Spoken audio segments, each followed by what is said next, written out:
Et notre invité café ce matin est le docteur François Laudon, subdivisionnaire de la santé dans l'archipel des Tuamotu-Gambie. Nous parlerons de la campagne de vaccination dans cet archipel qui a démarré mi-mars. Toté François Laudon, Yorana. Yorana Corinne. Bienvenue dans nos studios, Toté. Alors, les premiers Paumotu se sont fait vacciner mi-mars avec le vaccin Pfizer. Quels atolls étaient concernés? Pourquoi ce choix, Toté? Si tu me permets, Corinne, que je puisse quand même adresser un petit bonjour matinal à tous mes Paumotu, en leur disant Keaora, Kuraora et Nakoe. Oui, la vaccination au Tuamotu a démarré rapidement en mars. Certes, la vaccination à Tahiti a démarré dès la livraison des vaccins Pfizer par la France en février. Donc, il y a eu un simple décalage. On ne pouvait pas immédiatement envoyer nos vaccins au Tuamotu. Donc, c'est au mois de mars, vers la deuxième semaine de mars, qu'on a commencé à vacciner que dans des atolls où il y a des médecins. Parce que le Pfizer, à cette période-là, nécessitait la présence d'un médecin. Et surtout, les conditions de stockage étaient très, très strictes. Parce que vous savez que le Pfizer il faut la conserver à moins 40 degrés et amener au Tuamotu, on n'a pas de glacier, de frigidaire qui peut conserver. Donc, on ne peut, lorsqu'il est décongelé, on n'a que 4 jours à l'utiliser. Donc, on l'a fait sur 5 atolls, qui est Rongiroa, Makemo, Ho, Fakarava et Rikitea. D'accord. Et toi, justement, comment est-ce que s'est passé l'acheminement des vaccins Pfizer dans ces archipels au tout début, puisque la durée de conservation est assez courte. Vous l'avez dit, 4 jours. La logistique a été très, très, très difficile. Bon, l'expérience maintenant a montré qu'on a pu surmonter ces difficultés. Moins 40 lorsqu'on les stockait à notre pharmacie centrale, il fallait la décongeler la veille, donc la faire ramener à plus 2, plus 8 degrés. Ensuite, l'amener dans les îles. La difficulté aussi, c'est que Rongiroa a des vols tous les jours, mais sur Rikitea, un seul vol par semaine. Sur Ho et Makemo, il y a certes 2 vols, mais souvent c'est le dimanche. Et Fakarava a un peu plus de vols, puisque c'est 3 vols. Donc, on achemine et on a pratiquement 4 jours pour l'utiliser. Mais comme on décongèle la veille du départ, donc en fin de compte, on n'a que 3 jours à l'utiliser sur site. Sur Makemo et Ho, ou le vol de dimanche. Donc il a fallu que le personnel travaille le dimanche, que les gens puissent venir. Malgré toutes ces difficultés, la campagne est, je dirais, réussie. Bien sûr, les mauvaises langues diront que ce n'est pas parfait, mais quand même, malgré toutes les difficultés. Donc, depuis mars jusqu'à aujourd'hui, nous avons pu vacciner sur Rongiroa 600 personnes, sur Rikitea 400 personnes, sur Ho 350, sur Fakarava 300 et Makemo 250. Donc, c'est un taux comme le taux, je dirais, global, si on rapporte à la population possiblement vaccinable, on est autour de 20 à 25%. Un chiffre qui vous satisfait aujourd'hui? C'est les mêmes chiffres qu'à Tahiti, à peu près. Et justement, Toté, la deuxième campagne a démarré un peu plus tard. Pourquoi? Alors, au vu de des difficultés qu'on a vues pour acheminer Pfizer dans les îles, il ne faut pas oublier aussi que Pfizer, c'est 2 injections à 3 semaines d'écart. Et souvent, les gens, la difficulté, c'est de les faire revenir. On l'a vu, nous, sur les 5 atolls médicalisés, les difficultés qu'on a eues à faire revenir les gens. Parce que les gens n'ont pas un agenda tous les jours tenu. Donc, on a eu du mal. Donc, on a pris la décision d'attendre. Et c'est vrai que beaucoup de Tamanans des Tuamotu m'ont appelé en disant « et nous, pourquoi Rongiroa, pourquoi Makemo et nous ?» Je leur ai expliqué, Pfizer, la difficulté. Donc, on a attendu la livraison d'un vaccin qui est le Janssen, sans faire de publicité. Qui est moins compliqué pour vous. Qui est moins compliqué en termes logistiques. D'abord, une seule injection. Et surtout, la conservation. Qui est de combien de jours? D'abord, la conservation à une température de plus 2, plus 8 degrés, qui est donc un simple frigidaire que nous, on a dans nos infirmeries et dans nos postes de secours. Et surtout, on peut le garder 3 mois au frigidaire s'il n'est pas ouvert. D'accord. Et s'il est ouvert, on a la journée. Donc, voilà. Donc, on a attendu, d'abord parce que technique de conservation, et surtout, donc, une seule injection. Et l'autre, on attendait aussi, on a retardé un peu donc, la vaccination parce qu'on attendait qu'on puisse adopter un arrêté du Conseil des ministres autorisant les infirmiers à prendre la vaccination de A à Z, c'est-à-dire l'enquête pré-vaccinale, le remplissage du questionnaire, rechercher tous les contre-indications, vacciner et surveiller. Donc, on a attendu donc, le mois, parce que ça a été adopté en fin avril, les procédures écrites, parce qu'il fallait quand même une procédure écrite, la formation, donc c'est pour ça que ça a démarré un peu au mois de juillet, mi-mai. Hein.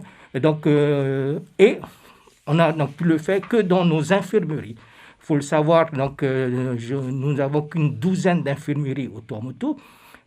Donc, ça va démarrer crescendo, progressivement. Et donc, l'autre difficulté que l'on a, c'est qu'il n'y a pas de personnel supplémentaire. Hein.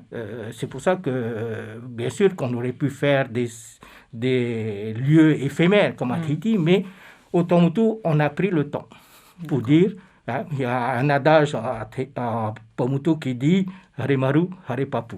Donc, dans les infirmeries que je vais passer, il y en a une douzaine, les pommes tout ça, vous savez, c'est Mani, c'est Ahe, c'est Takaroa, c'est Takapoto, c'est Napuka, c'est Reo. Donc, ça va démarrer et ça va aller crescendo. Alors justement, la première campagne Toté François Laudon a été menée, vous l'avez dit, hein, dans les atolls où il y a un médecin. La deuxième campagne, c'était là où il y a des infirmiers. Pour la troisième campagne qui a démarré le 20 mai dernier, comment est-ce que vous vous êtes organisé, puisque ce sont les auxiliaires de vie qui s'occupent de la santé des habitants, des derniers habitants? Alors, nous avons une cinquantaine de structures au Tuamotu, comme tout le monde le sait aujourd'hui, donc 5 centres médicaux, il y a des médecins, 12 infirmeries, mais surtout le reste, une trentaine, où ce sont des auxiliaires. Et l'autre difficulté de ces atolls, donc de ces trentaines d'atolls, je dirais une vingtaine ont des pistes d'aviation, un aérodrome, mais avec un vol tous les 2 semaines. Un peu plus compliqué cette fois-ci. Plus compliqué. Encore plus compliqué, c'est les 10 autres atolls sans aérodrome, avec des darts et certains sans darts d'accès. Donc, au mois d'avril, lorsque mon ministre Jacques Rinal m'a dit « Alors, où est ton programme de vaccination ?» Je lui réponds « Je suis en cours, je réfléchis. » En fait, quand tous les soirs, je faisais une prière et je demandais à notre Père Céleste, Dieu de miséricorde, de m'éclairer. Et un matin, au mois de début mai, mon ministre m'a dit « J'ai l'impression que tes prières ont porté, puisque l'armée nous propose gratuitement à nous aider justement à aller vacciner dans les atolls des Tuamotu. » Donc, d'où cette troisième campagne qu'on lance. Donc, essentiellement, et je le dirai plusieurs fois jusqu'à la fin de ma vie, merci beaucoup à l'armée de venir nous aider. Parce que c'était pratiquement mission impossible. Là où il n'y a pas d'aérodrome, heureusement qu'il y a l'hélicoptère à bord du Prairial pour vous aider notamment. Voilà, donc lorsqu'on s'est réunis avec l'état-major, donc on a exprimé nos besoins et on a fait 3 réunions et c'est eux qui ont tout défini.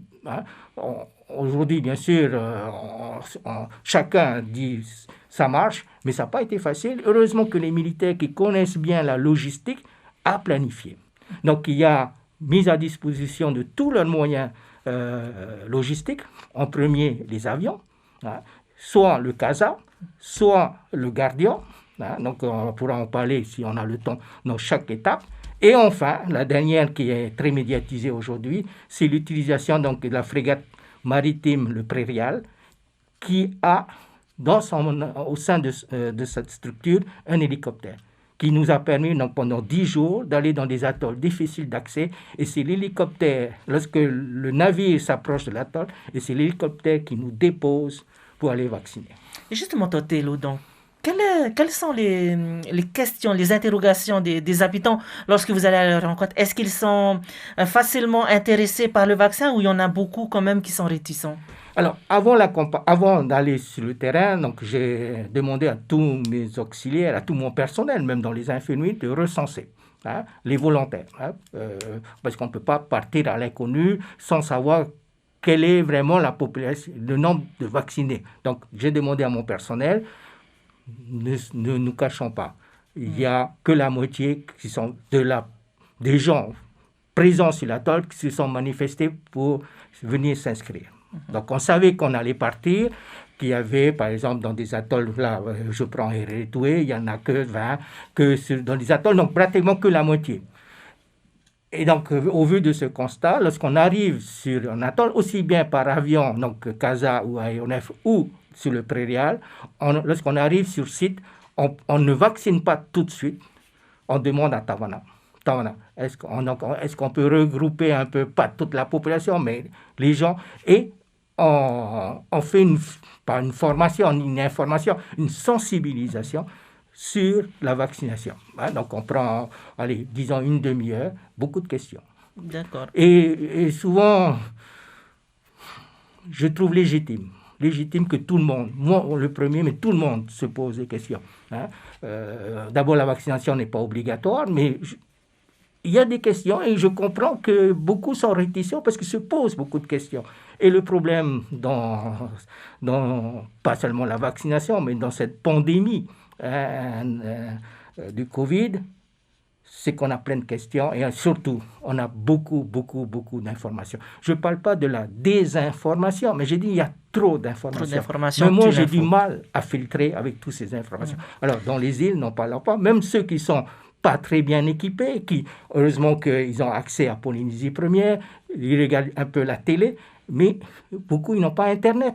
Donc, ce n'est pas les réseaux à un moment. Mais ils sont quand même sensibilisés. Donc, la moitié, donc, souvent, ne sont pas inscrits. Mais comme je le dis souvent, après la réunion de sensibilisation, je ne dis pas que toute la population est venue, mais on arrive à faire venir une dizaine, une quinzaine qui viennent en plus.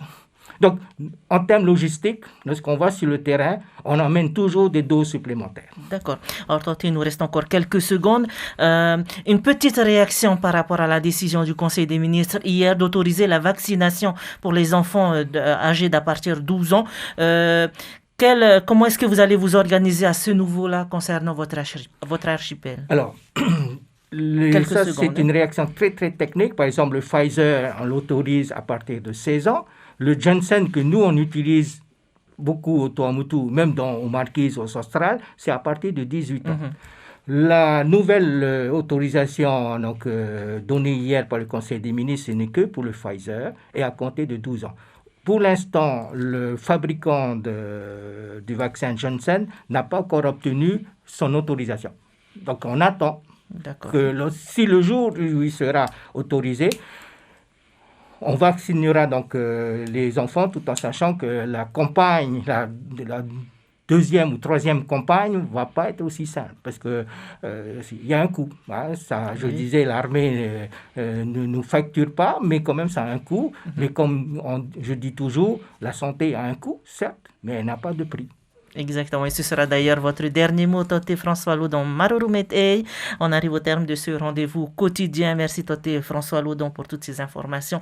On retiendra que la campagne au Tuamotu Gombier se poursuit la semaine prochaine sur 23 atolls. 3000 personnes de plus de 20 ans pourraient être concernées, dont plus de 1130 volontaires recensés. Et les habitants de cet archipel sont vaccinés avec le Janssen, jugé plus adapté. Et ce sera également le mot de la fin. Merci à vous de nous avoir suivis.